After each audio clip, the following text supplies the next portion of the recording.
Hello everyone, welcome back in our class GPV 211। और आज हम फिर से लेके आए हैं आपको फिल इन द ब्लैंक्स। जैसे कि हमने बताया था आपको कि चैप्टर वाइज आपके कवर करेंगे जो भी मल्टीपल चॉइस क्वेश्चन होंगे फिल इन द ब्लैंक्स। तो फिर आज हम 50 क्वेश्चन लेके आए हैं आपको कुछ अलग आगे के चैप्टर से।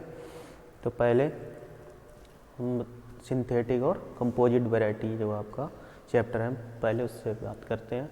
तो पहला जो सिंथेटिक वैरायटी है, तो सबसे पहले ये जान लो कि क्या होती है सिंथेटिक वैरायटी। तो वैरायटी क्या होती है, जो a variety which is developed by intermating, मतलब जब हम इंटरमेटिंग कराते हैं, जैसे कोई कई लाइन है उनमें इंटरमेटिंग करा के फिर ऑल पॉसिबल जितने भी पॉसिबल क्रॉस उसमें हो, मतलब जितने भी संभव हो सके cross A number of inbred lines.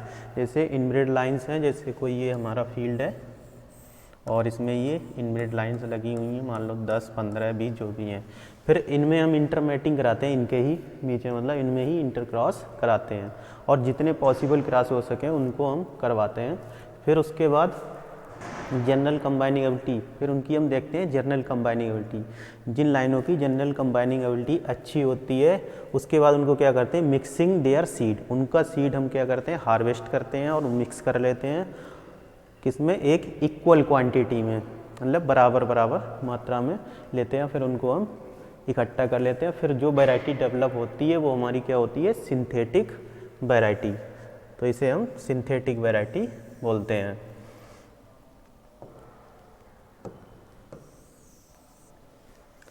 इसके बाद आता है कंपोजिट वैरायटी।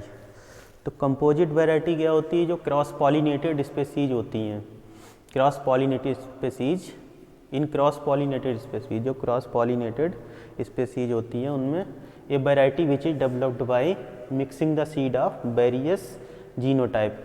बहुत सी जीनोटाइप, जो कई जीनोटाइप का अलग अलग जो मिक्स करते हैं सीड, और किसमें, इन इक्वल क्वांटिटी, और बराबर क्वांटिटी में उनका सीड होते हैं, which are similar in maturity. और जितने भी लाइन्स हमने ली हैं क्रॉस पॉलिनेटेड स्पेसीज में, जो वैरायटी डेवलप करने के लिए उनका इक्वल क्वांटिटी में सीड लिया, और उनके जो कैरेक्टर्स होंगे वो क्या होंगे, सभी सिमिलर होंगे। जैसे सिमिलर इन मैच्योरिटी, एक साथ मैच्योरिटी होना, हाइट एक हो, सीड साइज एक हो और सीड का कलर हो, और एट्सेट्रा जो भी कैरेक्टर होंगे वो क्या होंगे, सेम होने चाहिए। तो उसको हम क्या कहते हैं, कंपोजिट वैरायटी।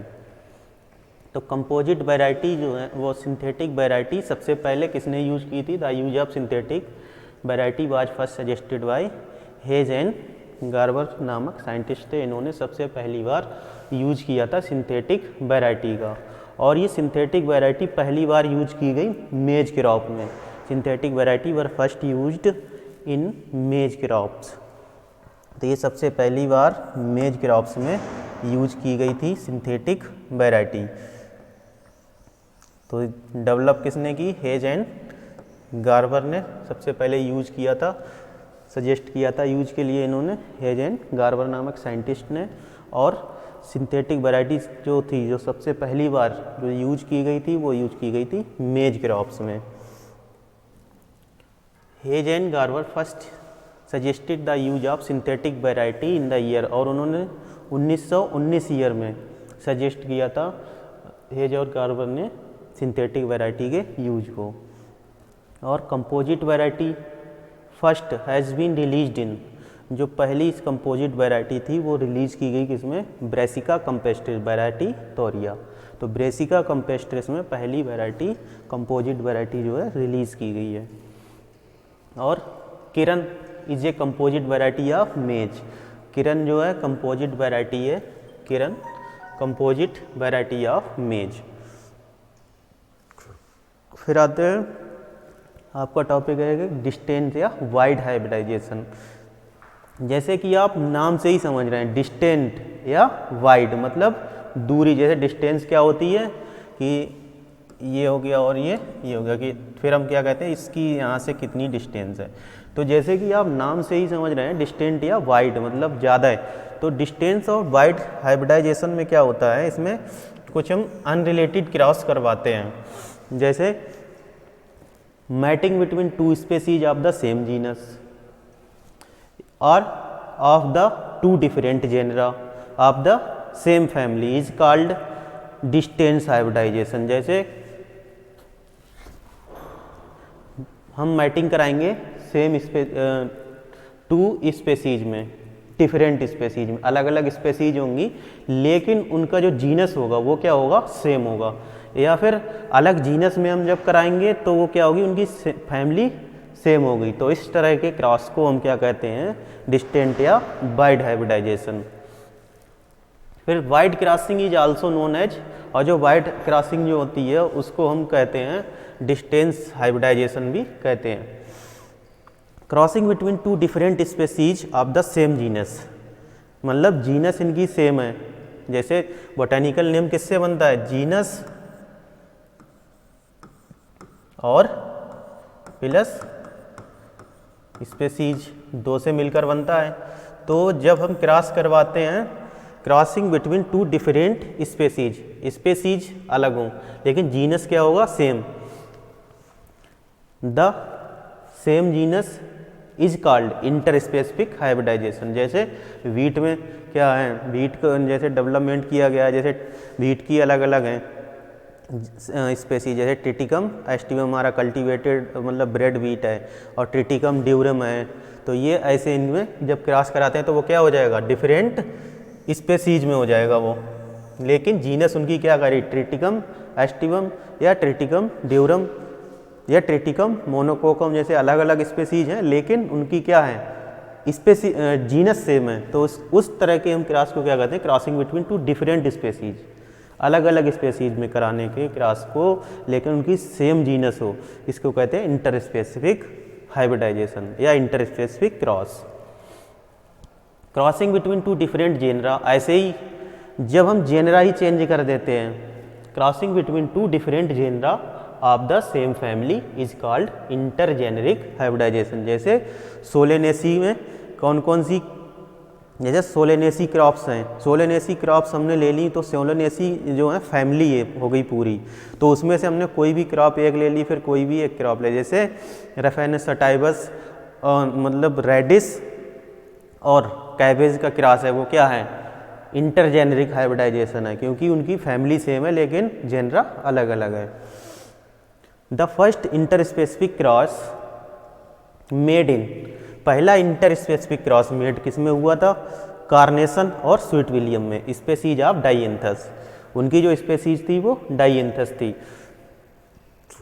तो ये पहला क्रॉस बना था, पहला कार्नेशन और स्वीट विलियम के बीच में, और ये पहला इंटरस्पेसिफिक क्रॉस मेड किया था, किसने बनाया था, थॉमस फेयरचाइल्ड इन 1717 ईस्वी में। तो पहला इंटरस्पेसिफिक क्रॉस किसमें बना था, स्वीट विलियम, कार्नेशन और स्वीट विलियम के मध्य, और वो थॉमस फेयरचाइल्ड ने बनाया था इन 1717 में। अब पहला cross, the first cross between wheat and रे वाज मेड बाई रिम्पू। रिम्पू नामक साइंटिस्ट थे जिन्होंने वीट और एक रे के बीच में क्रॉस कराया और उन्होंने डेवलप किया था ट्रिटिकेल, और इसको क्या नाम दिया था, जो वीट और रे के बीच में क्रॉस हुआ था तो इसका नाम जो था वो था ट्रिटिकेल। ट्रिटिकेल नामक जो ये जो वीट और रे की जो प्रोजनी आई उसको नाम दिया गया था ट्रिटिकेल। तो ट्रिटिकेल भी एक क्या है, सीरियल है, तो ये रिम्पू ने डेवलप किया था। The first cross between radish and cabbage was made by Karpechenko. Karpechenko नामक एक साइंटिस्ट थे जिन्होंने क्रॉस कराया था मूली और जो पात गोभी होती है, पत्ता गोभी होती है, उसके बीच में इन्होंने क्रॉस कराया था और इस क्रॉस को नाम दिया Raphanobrassica. Inability of the functional pollen, मतलब जो फंक्शनल पॉलन होते हैं उनकी इनेबिलिटी होती है ऑफ वन स्पेसीज और genus to effect the fertilisation of the female gamete. मतलब किसी भी फंक्शनल पॉलन की जब वो इनेबल हो जाते हैं फर्टिलाइज करने के लिए किसी भी स्पेसीज या जीनस को के फीमेल गैमीट्स को फर्टिलाइज करने के लिए ऑफ रिलेटेड स्पेसीज, किसी अपने रिलेटेड स्पेसीज और जीनस को, तब इसको क्या कहते हैं, refer to as cross incompatibility. जब हमने कोई क्रॉस कराया और कॉलम्स में फंक्शनल हैं लेकिन वो अनेबल हो जाते हैं स्टिग्मा को फर्टिलाइज करने में, तब हम इस प्रक्रिया को हम कहते हैं cross incompatibility. Inability of a hybrid zygote, जो हाइब्रिड जाइगोट है तो उनकी इनेबिलिटी हो जाती है to grow into a normal embryo, मतलब वो एक नॉर्मल एम्ब्रियो में ग्रो नहीं हो पाते हैं अंडर द नॉर्मल कंडीशन, जबकि नॉर्मल कंडीशन होती है ऑफ डेवलपमेंट, नॉर्मल कंडीशन होती है डेवलपमेंट की, उसमें भी जो हाइब्रिड के जो जाइगोट होते हैं वो ग्रो नहीं हो पाते हैं एक नॉर्मल एम्ब्रियो में, तब हम उसको कहते हैं हाइब्रिड इनवेबिलिटी। तब उसमें क्या हो, इस कंडीशन को हम कहते हैं हाइब्रिड इनवेबिलिटी। और inability of a hybrid to produce viable offspring, मतलब जब कोई हाइब्रिड होता है वो प्रोड्यूस नहीं कर पाता है वेवल ऑफ स्प्रिंग, या प्रोजनी उसकी जो वेवल नहीं होती है, तो इस टर्म को हम कहते हैं हाइब्रिड स्टेरिलिटी।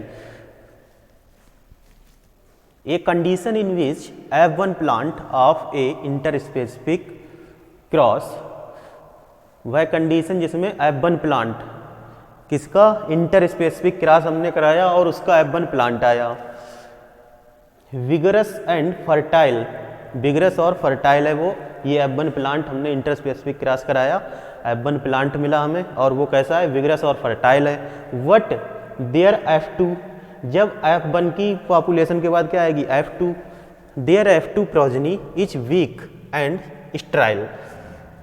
लेकिन देखो जब हमने इंटरस्पेसिफिक क्रॉस कराया तो F1 जो प्रोजनी आई वो कैसी आई, विगरस थी और फर्टाइल थी, लेकिन जब F1 पॉपुलेशन के बाद जब हमने F2 ग्रो किया, F1 पॉपुलेशन आई, हमने कोई इंटरस्पेसिफिक क्रॉस कराया, ए और बी स्पेसीज हैं अलग अलग, ये दोनों स्पेसीज में क्रॉस कराया, F1 पॉपुलेशन आई, उसके बाद F2 पॉपुलेशन हमने ग्रो की।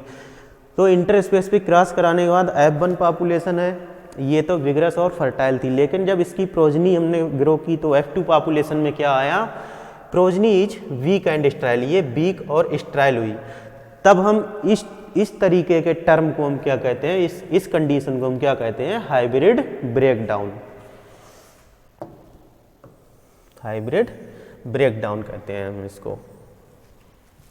फिर addition of one chromosome of wild species to the normal complements of a cultivated species, जब हम एक क्रोमोसोम का एडिशन करते हैं कहाँ से, वाइल्ड स्पेसीज से to the normal complements of a cultivated species, जब हम अपनी कल्टीवेटेड स्पेसीज में वाइल्ड स्पेसीज से किसी एक क्रोमोसोम को एडिशन करते हैं, तब हम उस कंडीशन को अलाइन एडिशन कहते हैं।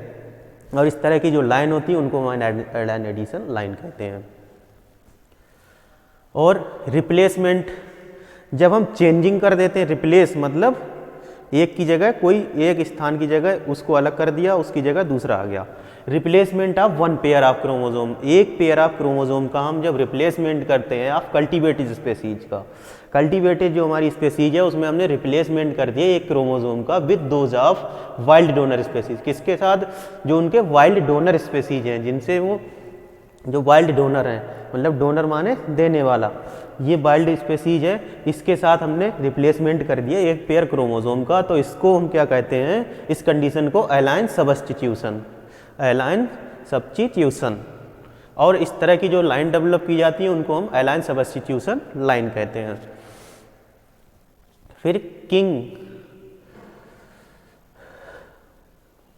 फिर ये हमारा नाइट जो साइंटिस्ट थे, नाइट वाज ए फेमस क्या थे, fruit crop breeder, fruit crop breeder थे जो नाइट साइंटिस्ट थे, was a famous fruit crop breeder.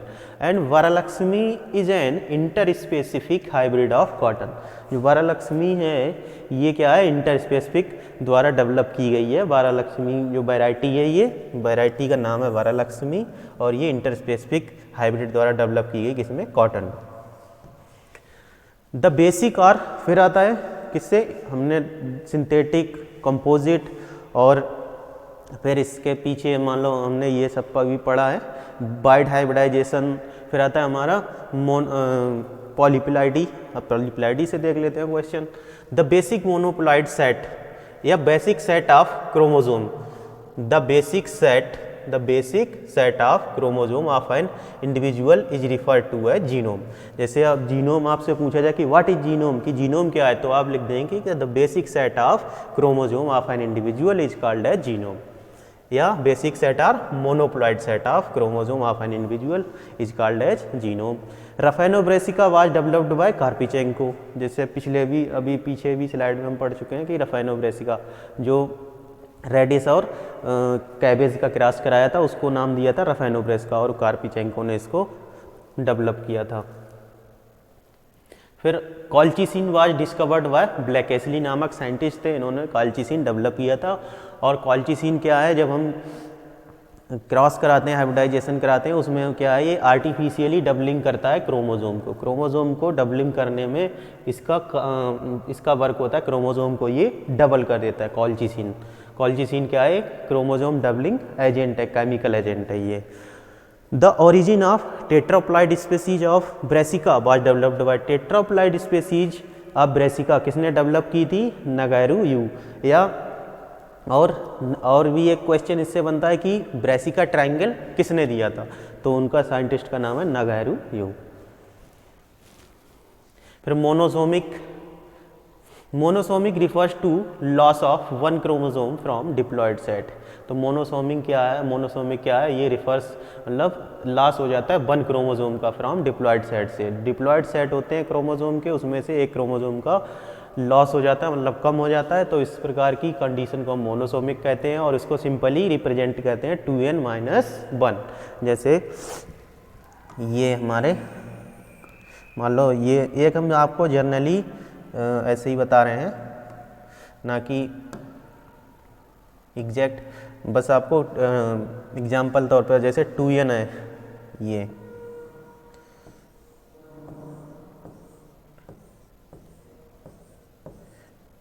एक क्रोमोसोम का जोड़ा, दो क्रोमोसोम के जोड़े।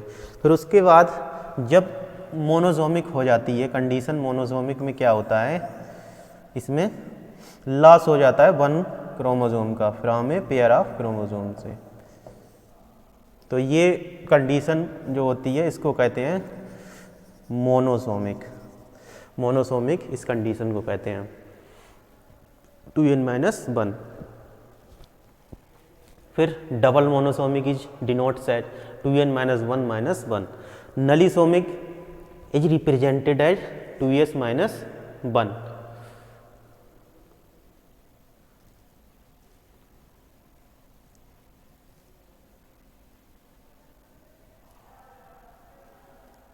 फिर उसके बाद आता है trisomic refers to addition of one chromosome pair in a diploid set।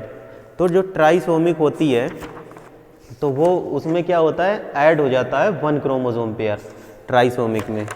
तो ट्राइसोमिक में जब एक क्रोमोसोम ऐड हो जाता है, वन क्रोमोसोम पेयर मतलब एक पूरा पेयर इसमें ऐड हो जाता है, तब हम इस कंडीशन को क्या कहते हैं, ट्राइसोमिक।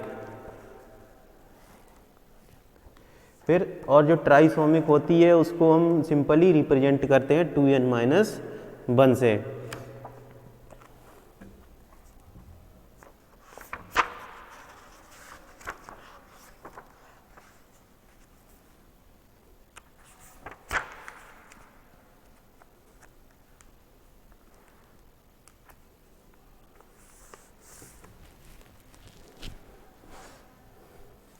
जो नलीसोमिक होती है इसको रिप्रेजेंट करते हैं 2n-2 से। ये कुछ मिस्टेक थी, 2n-2। तो इसमें क्या होता है, नलीसोमिक में इसमें लॉस हो जाता है वन पेयर ऑफ क्रोमोसोम का। जैसे ये हमारा ये है, तो इसमें 2 पेयर हैं आप क्रोमोसोम के, लेकिन जब ये नलीसोमिक हो जाती है तब उसके बाद एक ही पेयर बचता है इसमें, तो ये लॉस हो जाता है वन पेयर ऑफ क्रोमोसोम। इसमें पेयर में जाता है, उसमें पीछे जो था ये इसमें एक पेयर से मतलब loss of one chromosome from diploid set, मतलब एक पेयर से एक क्रोमोसोम गया, यहाँ पे पूरा पेयर गायब हो गया। फिर ट्राइसोमिक में क्या होता है, addition of one chromosome pair in a diploid set. Trisomic में क्या हो जाता है, एडिशन हो जाता है पेयर में क्रोमोसोम का, और इसको simple trisomic represented to as, और जो ट्राइसोमिक होता है हम इसको रिप्रेजेंट करते हैं कैसे, ट्राइसोमिक को 2n+1 से।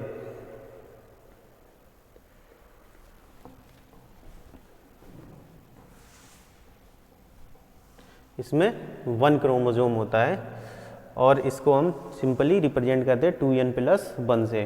फिर डबल ट्राइसोमिक में क्या होता है 2n+1 2n+1। टेट्रासोमिक में क्या होता है 2n+2, मतलब 2 इसमें ऐड हो जाते हैं पूरे, मतलब एक पेयर ऐड हो जाता है।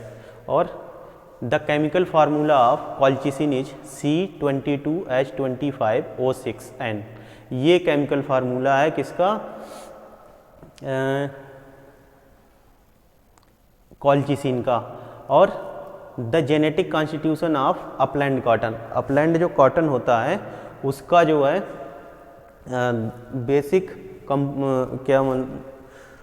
जो जीनोम होते हैं या जेनेटिक कॉन्स्टिट्यूशन होता है वो क्या होता है AADD, इसके जीनोम हो गए। फिर हेक्साप्लॉइड व्हीट जो है उसका AABBDD क्रोमोसोम, मतलब ये हमारे सेट हो गया, जीनोम हो गए इसके या genetic constitution. Mutation was first discovered bye, अब हम आ जाते हैं म्यूटेशन पे। पहली बार डिस्कवर्ड किया था राइट ने इन 1791 में। फिर Wright reported short leg mutation in male lamb. Male lamb जो मेमना था, भेड़ के बच्चे को मेमना कहते हैं, लैम, उसमें रिपोर्ट किया था राइट ने। उसमें क्या थी, शॉर्ट लेग थी, उसकी छोटी टांगें थी। तो the term mutation coined by De Vries in 1901 और Morgan in 1910 reported white eye mutant in Drosophila. Morgan ने 1910 में रिपोर्ट किया था ड्रोसोफिला में कि उसकी वाइट आई थी। और X rays were first discovered by रॉटिंगन इन 1895, 1895 में रॉटिंगन नामक साइंटिस्ट थे जिन्होंने एक्सरेज को फर्स्ट टाइम डिस्कवर किया था। और पहली बार जो एक्सरे इंडक्शन किया गया म्यूटेशन के लिए, म्यूटेशन इंड्यूस्ड के लिए एक्सरे जो पहली बार यूज़ किया था वो मुलर नामक साइंटिस्ट है, उन्होंने यूज़ किया था। और 1927 में यूज़ किया था मुलर ने। और वो फर्स्ट टाइम जो म्यूटेशन इंड्यूस किया था एक्सरे द्वारा वो किया था ड्रोसोफिला में। ड्रोसोफिला में सबसे पहली बार मुलर ने 1927 में एक्सरे यूज़ किया था फॉर इंडक्शन ऑफ म्यूटेशन के लिए। In barley X ray were first used by, और बार्ले क्रॉप में पहली बार स्टेडलर नामक साइंटिस्ट थे जिन्होंने एक्सरे को यूज किया किसके लिए, इंडक्शन ऑफ म्यूटेशन के लिए। और फिर ये हम कुछ वैरायटी देंगे। जगन्नाथ क्या है, राइस की है म्यूटेंट वैरायटी। TC17 ये ग्राउंडनट की वैरायटी है, म्यूटेंट वैरायटी। और Sharbati Sonora is a mutant variety of wheat, ये व्हीट की वैरायटी है सरवती सोनोरा। और CO997 ये है शुगर केन की म्यूटेंट वैरायटी। और मोहन किसकी वैरायटी है, राइस की म्यूटेंट वैरायटी। और MCU10 is a mutant variety of cotton. तो आज हमने 50 क्वेश्चन ये फिल इन द ब्लैंक्स पढ़ लिए और फिर मिलते हैं आपसे हम अगली क्लास में। Thank you.